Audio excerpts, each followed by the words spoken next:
আজ জানুন এবার 2025 আইপিএলে আদেও কি প্লে অফে জায়গা করে নিতে পারবে কলকাতা নাইট রাইডার্স। তবে সেটা জানার আগে আমাদের চ্যানেলে নতুন হলে চ্যানেলটি সাবস্ক্রাইব করে সঙ্গে থাকুন। চলুন শুরু করি। সেই 2014 সালের পর দীর্ঘ 10 বছরের অপেক্ষা শেষ করে 2024 সালের আইপিএল শিরোপা জিতেছিল কলকাতা নাইট রাইডার্স। তবে গতবারের সাফল্যের পর 2025 আইপিএলে শাহরুখ খানের ফ্র্যাঞ্চাইজি কেকেআরের প্রতি কলকাতার সমর্থকদের প্রত্যাশা ছিল আকাশচুম্বক, কিন্তু গ্রুপ পর্বের 7 ম্যাচ শেষে দলটি সেই প্রত্যাশা পূরণ করতে ব্যর্থ। মাত্র 3টি জয় নিয়ে কেকেআর ও 4টি ম্যাচে হেরেছে কেকেআর, যা চ্যাম্পিয়ন দলের থেকে কলঙ্কিত পারফরমেন্সের চেয়েও অনেক কম। তবে দলের খারাপ ফলের পিছনে দল গঠনের ভুল এবং নেতৃত্বের দুর্বলতা এবং খেলোয়াড়দের ফর্মহীনতা স্পষ্ট হয়ে উঠেছে। তবে কিভাবে কেকেআর পুনরায় সাফল্যের পথে ফিরতে পারে এবং কোন পরিবর্তনগুলো দলের হাল ফেরাতে পারে, যেমন কেকেআরকে ফর্মহীন খেলোয়াড়দের বেঞ্চে বসিয়ে নতুন মুখদের সুযোগ দিতে হবে এবং দলের ওপেনিং জুটি এই মৌসুমে সফলতার মুখ দেখায়নি। বিশেষ করে কুইন্টন ডি ককের পারফরমেন্স হতাশাজনক। তবে রাজস্থান রয়্যালসের বিরুদ্ধে একটি ম্যাচ বাদে তিনি কোনো ম্যাচেই উল্লেখযোগ্য রান করতে পারেননি।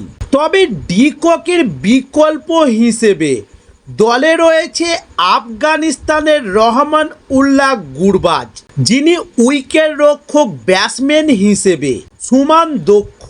তবে গুরবাজকে ওপেনিংয়ে সুযোগ দেওয়া এখন সময়ের দাবি। তার আগ্রাসী ব্যাটিং পাওয়ার প্লেতে দলকে শক্তিশালী শুরু এনে দিতে পারে। এছাড়াও কিপার ব্যাটসম্যানদের তালিকায় রয়েছে লুপনীত সিসোদিয়ার নাম।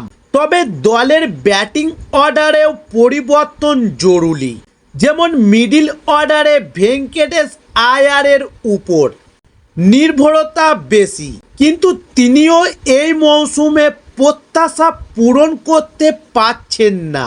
সুনীল নারিনকে ওপেনিংয়ে আগ্রাসী ব্যাটিংয়ের জন্য ব্যবহার করার পরিবর্তে ভেঙ্কটেশ আয়ারকে ওপেনিংয়ে পাঠানো যেতে পারে। তবে শক্তিশালী ওপেনিং জুটি মিডল অর্ডারের উপর চাপ কমাতে সাহায্য করবে। এছাড়া রিঙ্কু সিংকে বর্তমানে ব্যাটিং অর্ডারে নিচের দিকে রাখা হচ্ছে। তাকে ফিনিশার হিসাবে ব্যবহার করা হলেও একটু উপরে নামালে তিনি বেশি বল খেলার সুযোগ পাবেন, যা দলের রান সংগ্রহ বাড়াতে আরও সহজ হবে। তবে অন্যদিকে অ্যান্ড্রে রাসেলের ফর্মহীনতাও কেকেআরের জন্য বড় চিন্তার কারণ।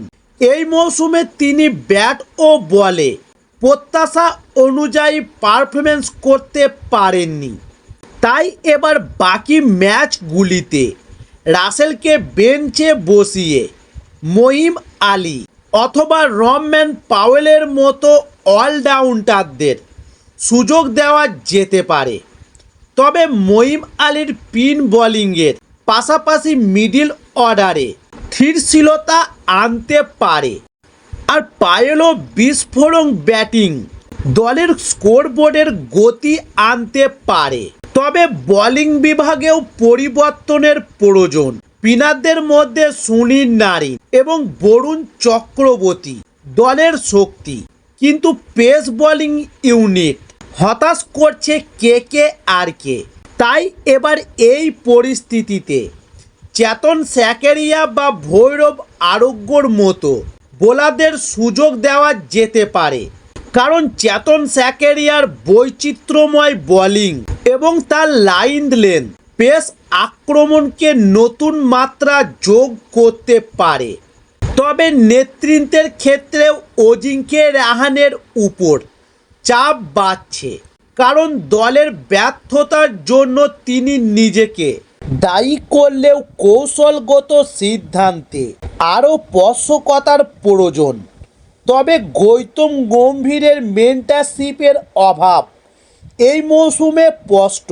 নতুন মেন্টর ড্রেন ব্রাভো এবং সহকারী কোচ ওটিস গিবসনের অভিজ্ঞতা কাজে লাগিয়ে দলকে পুনরায় ট্র্যাকে ফেরানো সম্ভব।